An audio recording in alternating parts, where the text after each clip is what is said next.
아멘. 하나님의 은혜가 한 주간도 우리 성도님들의 가정에 충만하신 줄로 믿습니다. 날씨가 갑자기 더워집니다. 우리 건강 잃지 않도록 건강 유의하시기를 부탁을 드립니다.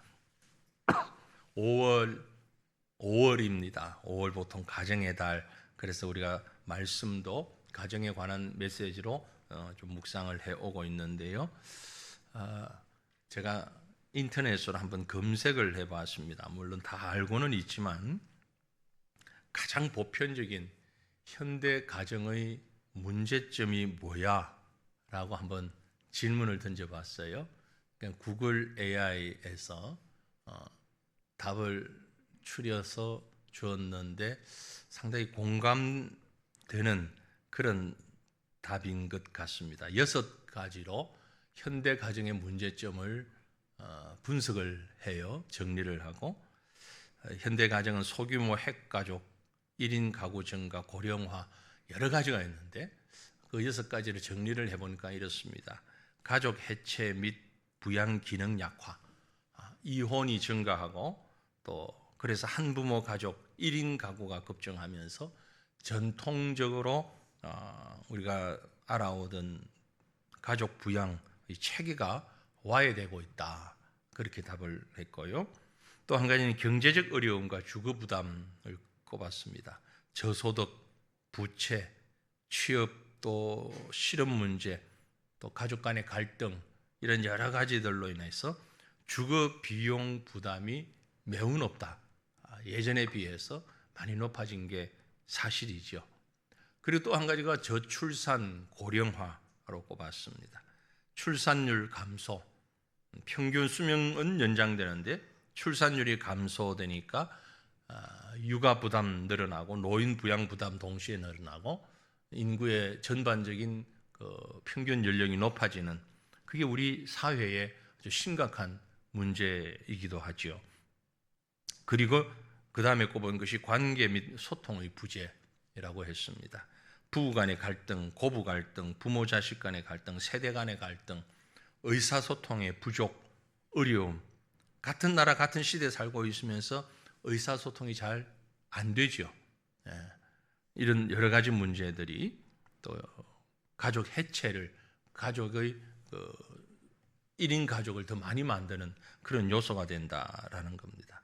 또 한 가지는 가정의 교육 보호 기능의 약화, 이 자녀 양육과 교육을 감당하지 못하고 어린이집부터 모든 기관에 맡기고 교육도 학교나 이런 기관에 위임해놓고 가정이 교육적인 사명은 지금 거의 상실되어 가고 있는 그런 현실입니다. 라고 얘기를 해요. 마지막으로 조선 가정의 정서적 경제적 위기, 부모의 부재로 인한 할아버지 할머니 손에 자라는 손자 손녀, 그러다 보니까 정서적으로 불안하고 경제적으로 어려움을 겪는 이런 조선 가정이 늘어나고 있다. 이것이 이제 현대 사회가 가지고 있는 우리 사회의 문제점, 가정의 문제점이라고 분석을 했습니다. 이런 분석들은 이제 마음대로 하는 게 아니고 그동안에 이제 인터넷이나 여러 이런 곳에 올라와 있는 책이나 논문이나 글들 이런 것들을 다 수집해서 이제 거기에서 나온 공통적인 분모들을 뽑아내는 거지요. 그래서 우리가 어디선가 보았고 어디선가 들었을 만한 이야기인 것입니다. 결국 이런 문제들은 개인의 문제는 아니고 사회적인 문제고 국가적인 문제라는 것입니다. 안타까운 것은 지금 선거철인데 선거에 나오는 분들이 이런 문제들을 하나하나 짚으면서 생각하면서 내가 이 문제를 이렇게 해결하겠습니다 라고 얘기해 주면 좋겠건만 전혀 그런 언급은 하질 않고 상대를 비난하거나 혹은 자기들의 자랑만 내세우는 이런 것이 좀 안타깝다.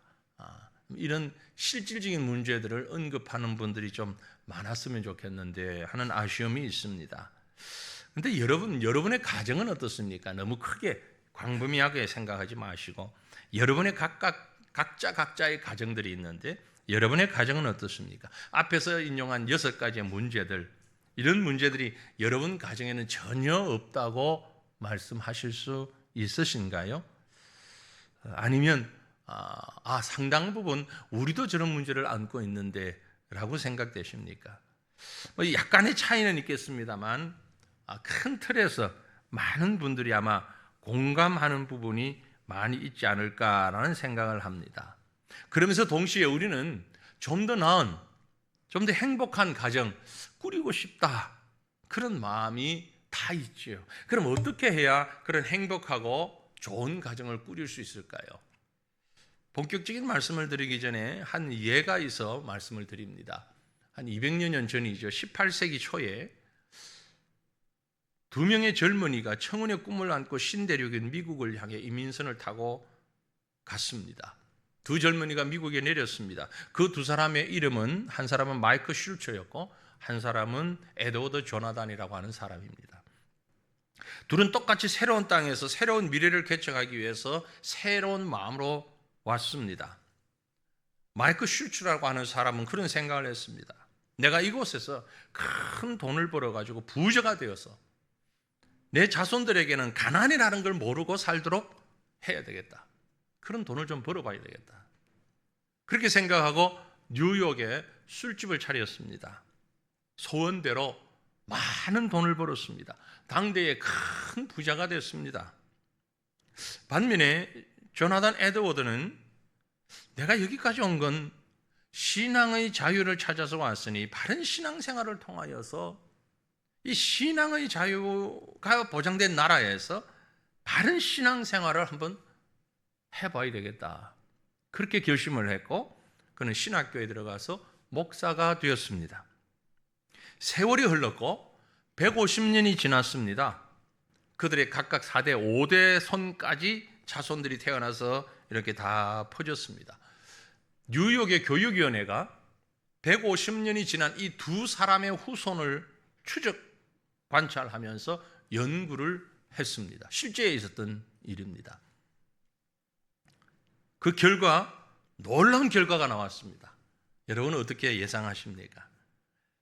돈을 많이 벌어서 재산을 쌓아서 자손들에게는 가난을 모르게 물려주겠다라고 생각했던 마이크 슐츠의 자손 5대를 내려가면서 그 5대 손까지 퍼진 자손이 1062명이었다 그래요. 조사를 해보니까.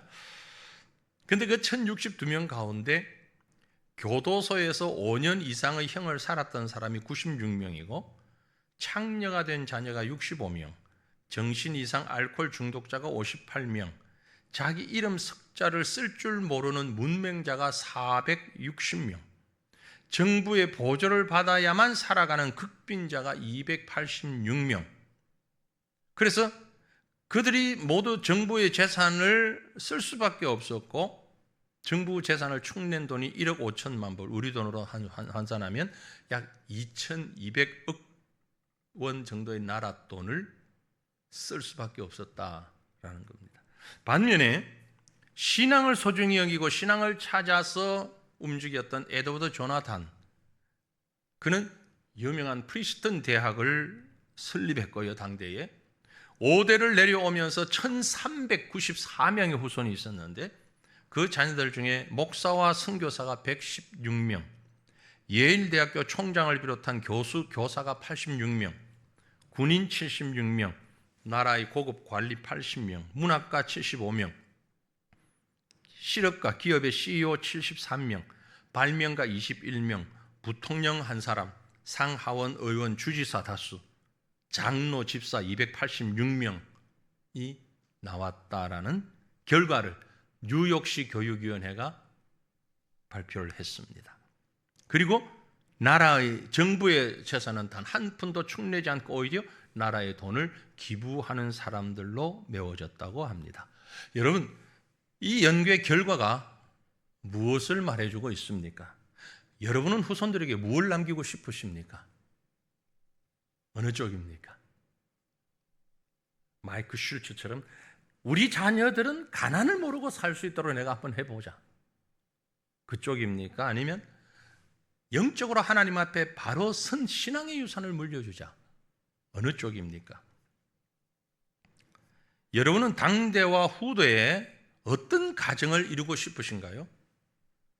오늘 우리가 읽은 본문을 보면 참 모범적인 한 가정을 엿볼 수 있습니다. 바로 다윗의 가정입니다. 다윗의 가정에 임하신 하나님의 축복이 기록이 되어 있습니다.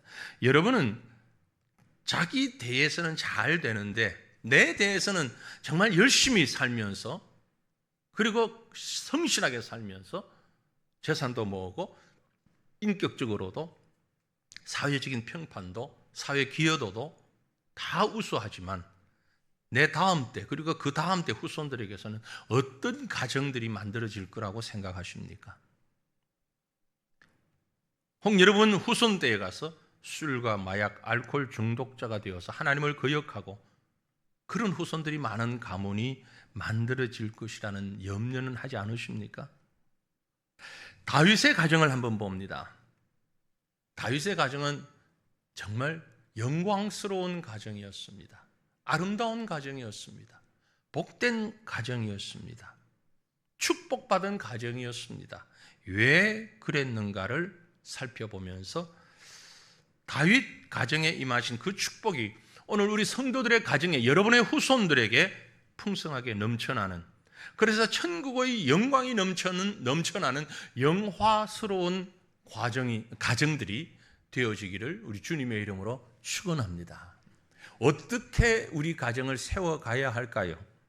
지금까지는 다 그렇다 칠지라도 이제 이후로 우리는 어떤 가정을 이루어가야 된다고 생각하십니까? 다윗의 가정을 보니까 다윗의 가정은요, 예비할 줄 아는 가정이었습니다.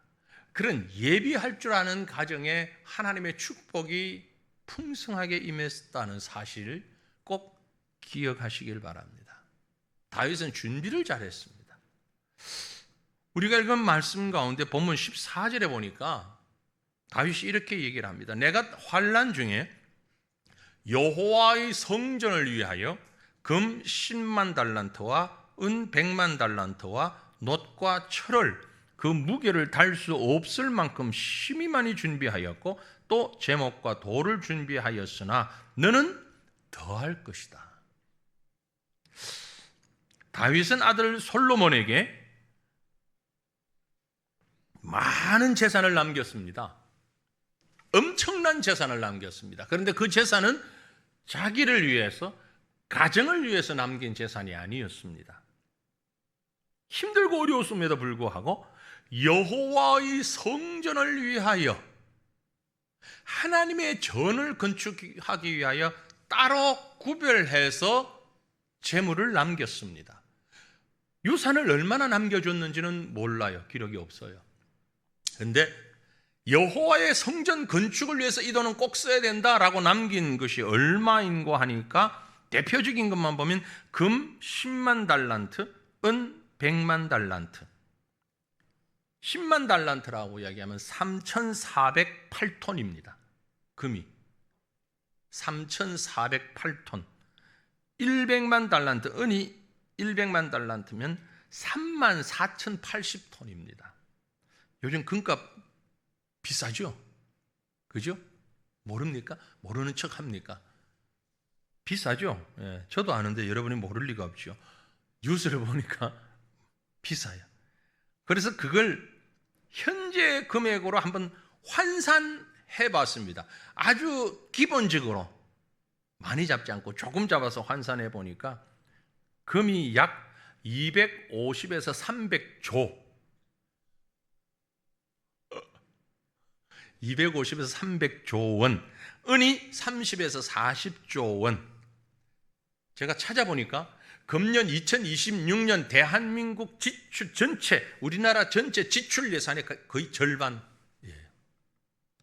한 국가의 예산, 우리나라가 땅은 작지만 예산이 적은 나라는 아니잖아요.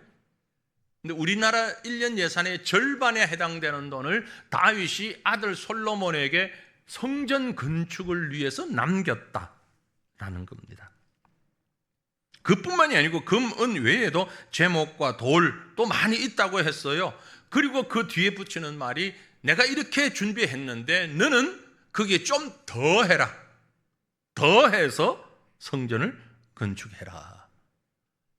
이걸 보면 하나님의 전을 건축하기 위해서 최선을 다하는 다윗, 그리고 잘 잘 준비하는 다윗, 자신의 대뿐만이 아니고 내가 이 일을 하지 못하지만 내 다음 대에서 내 후손들이 할 것이니까 준비하는 그런 사람이었습니다. 그러니까 여러분 재산 준비 많이 하라는 얘기가 아닙니다. 이 말은 은혜와 축복을 받기 위해서 그만큼 믿음의 준비를 하라는 얘기입니다. 우리 자녀들이, 우리 후손들이 내가 남긴 것으로 하나님의 영광과 하나님의 의를 위하여서 쓸 수 없다면 여러분 남기지 마십시오. 제가 그 돈 말씀드립니다. 유산 주지 마십시오. 그 돈 저 주세요. 선교하게. 여러분이 남긴 유산 때문에 그 유산이 자녀들을 피폐한 삶으로 인도한다면 다시 한번 생각해 보여야 되지 않겠습니까?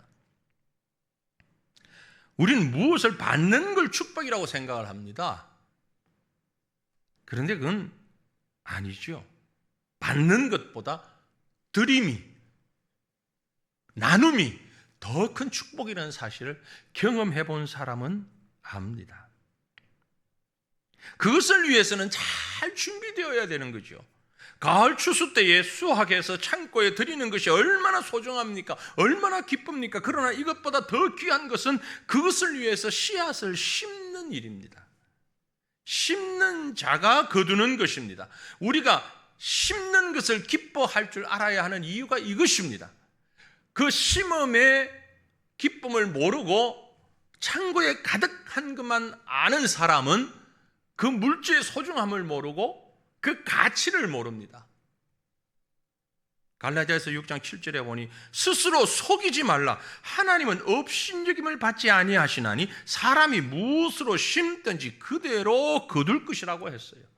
심지 않고 거두는 것은 속이는 것이고 하나님을 업신여기는 것이라고 말씀하고 있습니다. 심고 심은 것만큼 거두는 것이 영원한 하나님의 법칙이에요. 하나님은 심지 않은 데서 거두려고 하는 사람을 책망하고 하나님을 업신여기는 사람이라고 말씀합니다.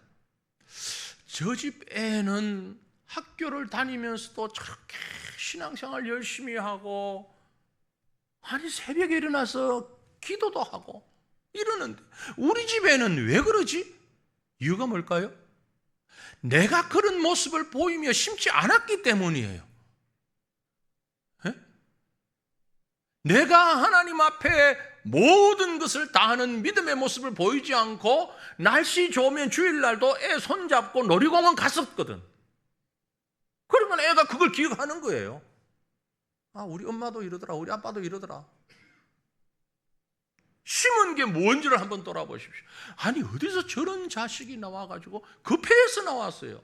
그 가정에서 나왔어요. 딴 데서 나온 거 아니에요. 거기서 심은 대로 거둔 거예요. 심지 않고 거두는 것, 그건 믿음 아닙니다. 그건 하나님을 업신여기는 것이고 속이는 것입니다. 하나님이 어떤 일을 하실지 기대한다면 그 일을 맡기실 때 감당할 수 있도록 잘 준비하고 하나님 앞에서 준비하는 삶을 살아가야만 하는 것입니다. 배가 바람의 힘을 얻어 항해를 하려면 돛을 올려야 하고요. 광부가 금을 찾아서 캐내려면 바위를 깨야 합니다. 토목기사가 강물을 이용하려면 뚝을 막아야 하고요. 비행기가 하늘을 날려고 하면 활주로를 힘차게 달려야만 합니다. 돈을 벌려면 투자도 해야 되죠. 믿음의 복을 얻으려면 믿음으로 예비하는 자세가 있어야 되는 것입니다. 자손 만대에 하나님의 은혜가 넘치기를 소원한다면 여러분은 후손들을 위해서 그 자손 만대를 위해서 뭘 준비했습니까? 우리 자손들이 잘 되려면 뭘 어떻게 해야 할까요? 뭐 연금을 들어야 할까요? 뭘 해야 할까요? 성경은 이렇게 말씀합니다. 나를 사랑하고 내 계명을 지키는 자에게는 천대까지 은혜를 베푸느니라. 후손들을 위해서 어떻게 해야 된다고요? 하나님을 사랑하고 하나님의 계명을 지키는 자는 천대까지 그 은혜가 있다. 이 말씀을 보니까 제가 목사가 된 건 제가 잘해서도 아니고 저희 부모님이 아니고 그 위에 조상들이 잘하신 것 같아요. 물론 하나님의 뜻이 있었지만, 하나님의 계획이 있었지만, 오늘의 영광은 그 사람의 성실함, 그 사람의 어떤 열심, 물론 그것도 있을 수 있겠지만 그보다 훨씬 기도의 씨앗들이 많이 뿌려졌다. 저는 그렇게 믿습니다. 지금도 눈에 선합니다.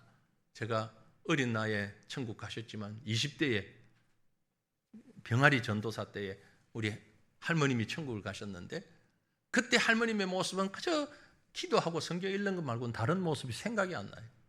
방에서도 계속 기도하고, 손자들 이름 하나 들면서 기도하고, 틈만 나면 성경 읽고. 아마 그 할머님의 기도 때문에 지금 내가 살아가고 있는 것 아닐까, 그런 생각을 해봅니다. 나를 사랑하고 내 계명을 지키는 자에게 천대까지 은혜 베푸시는 하나님, 여러분의 후손이 자손 만대에 잘 되기를 원하신다면 이 말씀을 꼭 붙잡으시길 바랍니다. 이 말씀을 기억하시길 바랍니다. 그리고 하나님의 계명 앞에, 하나님의 사랑 앞에 여러분의 자신을 내려놓으시길 바랍니다. 영화롭고 복된 가정의 또 하나의 조건은요, 하나님이 함께 하셔야 됩니다. 하나님께서 함께 하시는 가정을 이루시길 바랍니다. 오늘 말씀 14절 보았는데 16절 보면, 금과 은과 놋과 철이 무수하니 너는 일어나 일하라, 여호와께서 너와 함께 계실지로다. 결국 이것이 개인의 영화를 위한 재물이 아니라는 걸 보여주고 있죠. 금과 은과 놋과 철이 무수하니 이제는 잘 먹고 잘 살면 된다. 잘 일하지 말고 어디 휴양소 가가지고, 저 지중해 금방 가가지고 5성급 호텔 잡고 거기서 1년이고 2년이고 편안하게 한번 살아봐라. 나는 그렇게 못 살았으니 너라도 한번 즐겨봐라. 이런 부모가 아니었다는 거죠. 그렇죠? 금과 은과 철과 놋이 무수하니까 이제 일어나서 넌 일해라. 그렇게 재산 많으니까 놀아. 그렇게 재산 많으니까 넌 일어나서 일해라. 그러면 여호와께서 너와 함께 계실 것이다. 여호와가 함께 계시는 그 가정이야말로 정말 영광스러운 가정이에요. 가장 안전한 가정이요, 가장 든든한 가정이요, 가장 멋진 가정입니다. 하나님이 함께 하시니까. 여러분, 하나님이 함께하는 사람보다 더 멋진 사람이 어디 있습니까? 하나님이 함께하는 사람보다 더 용기 있는 사람이 어디 있습니까?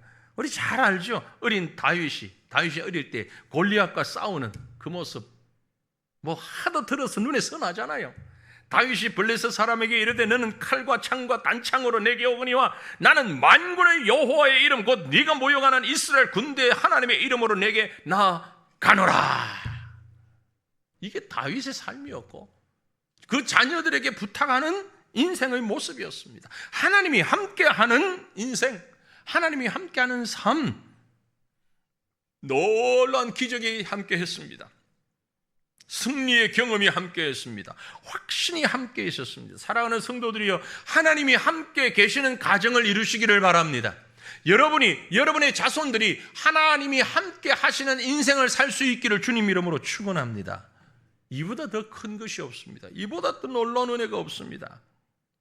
하나님이 함께 하신다는 것은요, 그저 하나님이 내 곁에, 내가 하나님 곁에만 있다 이런 의미가 아니라 하나님의 말씀으로 완전히 내 삶이 지배당한다는 겁니다. 주님께서 이 땅에 오셨다가 육신을 가지고 오셨다가 부활 승천하신 다음에 그 제자들에게, 승천하실 때 제자들에게 주신 말씀이 바로 그 말씀 아닙니까? 내가 너희에게 분부한 모든 것을 가르쳐 지키게 하라. 볼지어다 내가 세상 끝날까지 너희와 항상 함께 있으리라. 주님이 함께 계신다는 얘기는 내가 너희에게 분부한 모든 것, 말씀과 가르침들을 지켜 순종하는 삶인 것이죠. 이게 하나님이 함께 하는 겁니다. 성경책 들고 있다고 해서 하나님 함께 하지 않습니다. 예배당 안에 들어와 있다고 하나님이 함께 하시는 것 아닙니다. 매일 가족들이 예배하고 기도해야 하지만 그런다고 하나님이 함께 하시는 것 아니고요, 그런 과정을 통해서 이 말씀대로 순종하는 삶을 사는 것이 하나님이 함께 계시는 거지요. 내가 너에게 분부한 모든 것을 가르쳐서 지킬 때에 내가 너희와 항상 함께 있을 것이라. 구약 성도들에게도 마찬가지입니다. 이사야 선지자를 통해서 말씀했습니다. 두려워하지 말라. 내가 너와 함께함이라. 놀라지 말라. 나는 네 하나님이 됨이라. 내가 너를 굳세게 하리라. 참으로 너를 도와주리라. 참으로 나의 의로운 오른손으로 너를 붙들리라. 이 말씀이, 이 약속이 성취된 것이 바로 사람을 입고 이 땅에 오신 임마누엘 주님입니다. 임마누엘, 내가 너희와 항상 함께 있을 것이다. 그 주님이 지금 여러분의 가정에서, 여러분의 삶에서 함께 있기를 간절히 소망합니다. 하나님이 함께 있게 되면은, 좀 전에 우리가 봤던 16절, 본문 16절을 다시 보면, 금과 은과 놋과 철이 무수하니 너는 일어나 일하라. 여호와께서 너와 함께 하실 것이다. 일어나서 일하라. 그리고 연속되는 동작입니다. 그러면 여호와가 the Lord be with you. 일어나서 함께 일할 때에 하나님이 함께한다. 연결되어지는 동작이에요. 순종하고 일할 때에 하나님이 함께 하십니다. 다윗은 아들 솔로몬에게 여호와의 전을 위해 일하라고 말합니다. 그때 하나님이 함께 할 것이기 때문에 잠자면 함께 하지 않는다는 거죠. 하나님의 복음을 위해서 일하는 사람, 하나님의 교회를 위해서 일하는 사람에게 분명히 하나님은 함께 하십니다. 나아가 하늘의 상이 약속되어 있습니다. 연약하고 부족하고 어리석어도 하나님의 일을 하려고 할 때는 하나님께서 강하게 해주시고 능력도 주시고 지혜도 주시고 용기도 주신다는 사실을 믿으시길 바랍니다. 하나님의 일을 할 때에 가만히 앉아서 하나님의 어떤 신비한 일이 나타나기만을 기다리는 자에게는 하나님 함께 하시지 않습니다. 저는 아주 보수적인 개혁주의적인 신학을 공부했고 지금도 그 신앙을 지키고 있습니다. 하지만 이 보수적인 신학을 가진 사람들이 좀 꺼려하는 그런 신비한 능력과 체험과 이런 일들이 우리는 부인하지 않습니다. 나타납니다. 그런데 적어도 제 경험으로 봤을 때 열심히 일할 때 그 능력이 더 많이 나타나는 걸 봤어요. 전도 열심히 할 때, 선교 열심히 할 때 하나님의 복음이 능력으로 역사하시는 것을 봅니다. 지금 제가 함께 모이고 있는 그룹이 하나 있는데 거기에 목사님들 중에도 그런 분이 계셔요. 제가 지금 이제 은퇴를 바라보는 나이인데 그 그룹에 가면 제가 젊은이에요. 70대, 60대는 저 말고 한 사람 있고 70대, 80대, 물론 50대도 있지만 근데 그 70이 넘은 목사님 한 분이 그런 분이 있어요. 선교사입니다. 근데 현직 선교사가 아니고 과거의 선교사였고요. 지금도 올 때 되면 한 달에 한 번 정도 우리 교회 오시는데 모임이 있어가지고 이 가방 같은 걸 메고 와요. 그 가방에 뭐가 들었냐면 전도지가 잔뜩 들었어요. 오는 길에 가는 길에 수시로 그 틈만 있으면 거기서 막 외치면서 복음 전도하는 거예요. 전도지 나누는 거예요. 더워도 추워도 누가 시키지도 않아요. 근데 혼자 해요. 혼자만 그대로. 그런데 이 간증을 들어보면 놀라운 기적들이 엄청나게 일어나는 거 보세요. 아들이 경찰 총장, 총경. 아들이 경찰의 총경이에요. 꽤 높은 직위에 있는데 뭐 그런 분이라고 보이지 않을 만큼 덥수룩한 시골 아저씨 같이 해가지고 땀 뻘뻘 흘리면서 전도지만 잔뜩 메고 다니면서 계속 전도만 하는, 얼마나 외치는지 뭐 때에 따라서 보면 야 저게 무슨 효과가 있나 싶은 생각이 들 만큼 그 열정이 있어요. 하나님의 능력이 계속해서 나타나는 고백을 듣습니다. 일하는 자에게 은혜가 임하고 일하는 자에게 축복이 있습니다. 일하는 자에 하나님이 함께 하십니다. 다윗의 가문에 솔로몬이 등장하고 그가 하나님의 전을 건축하는 이 아름다운 모습이 이제 응답되어지는 모습이 있습니다. 본문 19절에 보면 이제 너희는 마음과 뜻을 바쳐서 너희 하나님 여호와를 구하라. 그리고 일어나서 여호와 하나님의 성전을 건축하고 여호와의 언약 궤와 하나님 성전의 기물을 가져다가 여호와의 이름을 위하여 건축한 성전에 드리게 하라. 이스라엘 백성들에게 하나님의 전을 건축하는 건 꿈에도 그리던 소원이며 전생의 가장 소중한 사명이었습니다. 이 일은 자신들을 위한 일일 뿐만이 아니라 하나님이 원하시는 일이기도 했습니다. 하나님은 하나님의 성전이 온전히 건축되어지고 그곳에서 많은 하나님의 백성들이 제사하고 하나님을 경외하기를 기뻐하셨습니다. 그 예루살렘 솔로몬이 건축한 성전이 무너지고 후대에 긴 세월이 지난 다음에 하나님은 학개 선지자를 통하여서 이 성전을 재건하잖아요.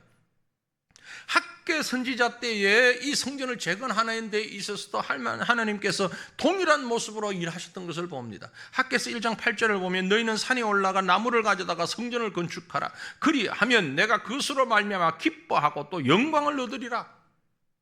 이 명령을 받은 학개 선지자가 백성들과 함께 흥분을 하면서 준비합니다.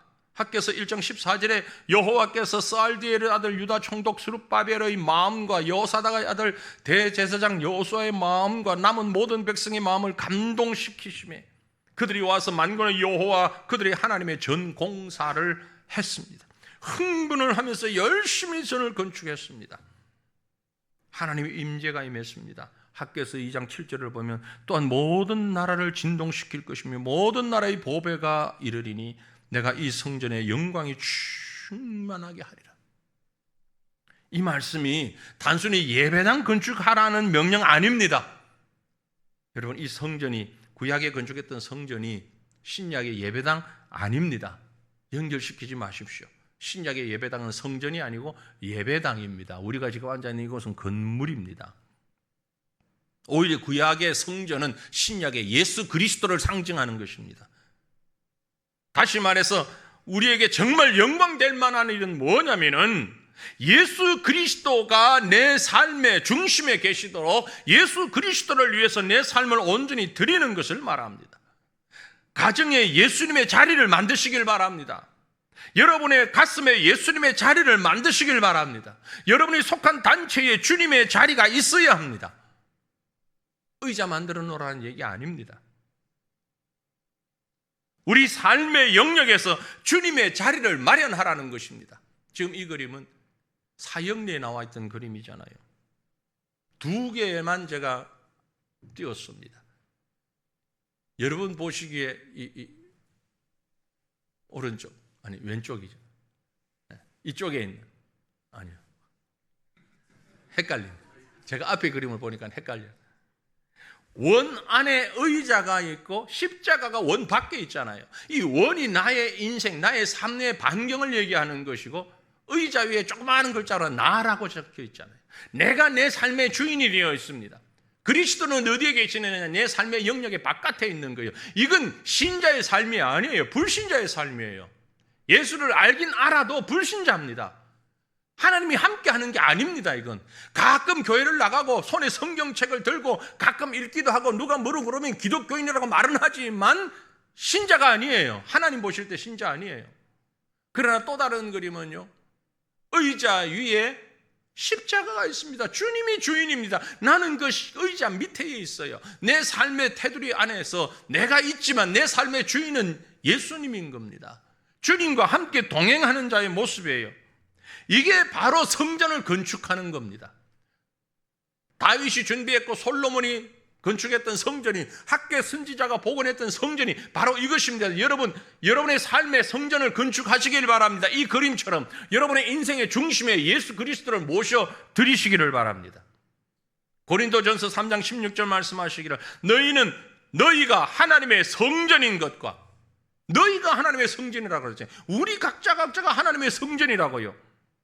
하나님의 성령이 너희 안에 계시는 것을 알지 못하느냐? 우리 속에 예수 그리스도가 계시면 우리가 성전입니다. 하나님을 예배하는 그곳이, 예수 그리스도를 주인으로 섬기는 그곳이 성전입니다. 이 성전을 준비하고 건축하라는 거예요. 그러므로 우리가 해야 할 일은 바로 이 일입니다. 요한복음 6장 29절 말씀을 저는 아주 좋아합니다. 예수께서 대답하셨습니다. 하나님께서 보내신 일을 믿는 게 하나님의 일이다. 무엇가 하나님의 일입니까? 전도지들고 물론 전도하는 것, 선교하는 것 하나님의 일입니다. 봉사하는 것, 헌신하는 것. 그러나 그 전에 가장 소중한 출발점은 하나님께서 보내신 예수 그리스도를 믿는 것, 내 마음의 중심에서 주인 삼는 것, 이것이 하나님의 일입니다. 하나님의 성전으로 그리스도가 주인 되는 삶을 살아가는 우리 모든 성도들 되시기를 주님 이름으로 축원합니다. 마지막으로 영화로운 가정 한 가지 더 말씀드리고 맺습니다. 영광의 가문에는, 영화로운 가정에는 평강의 축복이 임한다는 사실을 믿으시길 바랍니다. 하나님이 공짜로 지나가지 않습니다. 본문 18절 말씀에 너희 하나님 여호와께서 너희와 함께 계시지 아니하시느냐, 사면으로 너희에게 평안함을 주지 아니하셨느냐, 이 땅 주민을 내 손에 넘기사 이 땅으로 여호와와 그의 백성 앞에 복종하게 하셨습니다. 이 땅 주민들로 하나님이 허락하시니까 그 백성 앞에 복종하고 또 사면으로 평온함이 주어졌습니다. 평강의 축복이 임하면 환난, 풍랑, 비극, 전쟁, 전투, 천재지변, 질병, 어떤 일이 일어날지라도 하나님께서 다 막아주십니다. 이게 다윗이 누렸던 평안입니다. 다윗이 전쟁통에 엄청 다녔습니다. 사울왕을 피해서 엄청 도망 다녔습니다. 누구보다도 불편하고 힘들고 불안한 그런 인생을 많이 살았던 사람입니다. 그 다윗이 심령으로 고백하며 시를 지었기를 여호와는 나의 목자시니 내게 부족함이 없다. 유명한 시편 23편 주옥 같은 시를 하나님을 찬양하는 데 올렸습니다. 다윗의 생애와 그 가문에 하나님께서 평강의 복을 주신 것은 이 마지막 시대에 어떤 환난과 어떤 고통이 있다 할지라도 사랑하는 성도들이여, 여러분의 가정에 하나님께서 주인 되시면 하나님이 주시는 그 평강이 임한다는 사실을 보여주고 있는 것입니다. 시편 29편에 말씀하기를 여호와께서 자기 백성에게 힘을 주시며 여호와께서 자기 백성에게 평강의 복을 주신다고 했어요. 예수님도 부활하신 예수님도 이 땅에 오셨을 때 말씀하시기를 평안을 너희에게 끼치노니 곧 나의 평안을 너희에게 주노라. 내가 너희에게 주는 것은 세상이 주는 것과 같지 않다. 그러므로 너희는 마음에 근심하지도 말고 두려워하지도 말라 했어요. 평강의 복을 깨뜨리는 건 사탄의 역사입니다. 하지만 예수 안에 있을 때 이 평강을 누리게 됩니다. 여러분, 이 땅은 사방에서 전쟁과 갈등의 소문이 끊이지 않습니다. 이란에서 일어나는 전쟁이 끝이 날지 안 날지 알 수가 없습니다. 우리 머릿속에 사라져가는 우크라이나는 아직도 전쟁 중에 있습니다. 세계 도처에서 우리가 상상할 수 없는 그런 일들이 계속해서 일어나고 있습니다. 이런 가운데 어디에 어떻게 참된 평강을 우리가 맛볼 수 있겠습니까? 뉴스를 보면 걱정거리밖에 없습니다. 그래서 뉴스 안 본다는 분들도 계시잖아요. 사람들 소리를 들어보면 불안할 수밖에 없습니다. 세상도 그럴 뿐만이 아니라 내 개인의 삶도 불안이, 염려가 얼마나 많은지 모릅니다. 그러나 참된 평강이 있습니다. 하나님을 주인으로 삼는 자에게, 하나님의 성전을 건축하는 자에게 참된 평강이 있어요. 성경은 말씀합니다. 아무것도 염려하지 말고 다만 모든 일에 기도와 간구로 너희 구할 것을 감사함으로 하나님께 아뢰라. 그리하면 모든 지각에 뛰어난 하나님의 평강이 그리스도 예수 안에서 너희 마음과 생각을 지키시리라. 사랑하는 성도들이여, 하나님을 아버지로 믿고 섬기며 믿음의 자손된 우리 가정에 다윗의 가문에 임하신 그 큰 영광이, 그 큰 기쁨이 넘쳐나기를 축복합니다. 여러분이 가장 사랑하는 자녀들, 그 후손들, 그들에게 여러분은 무엇을 물려주기를 원하십니까? 가장 영광스러운, 영화로운 믿음의 가정을, 천국 명부에 기록된 믿음의 가정을 물려주지 아니하시렵니까? 그렇다면 내가 먼저 그리스도가 주인 되는 내 전이, 우리 가정이 성전되는 그런 믿음의 삶을 살아감으로 인하여 천국의 평안과 기쁨으로 풍성하게 넘치는 여러분의 가정, 여러분의 후손들 될 수 있기를 우리 주님의 이름으로 축원합니다. 함께